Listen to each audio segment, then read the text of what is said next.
welcome everyone. We are at Maxpro CNC and today I'll show you where our journey began.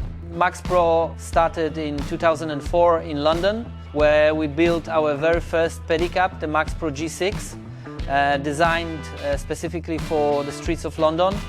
In 2006 we launched the first Maxpro Eco Taxi.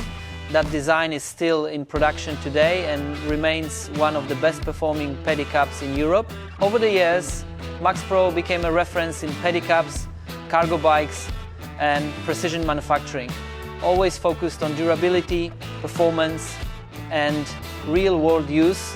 Today, Maxpro CNC combines pedicab experience with advanced CNC machining, producing high-quality components and vehicles for the global market.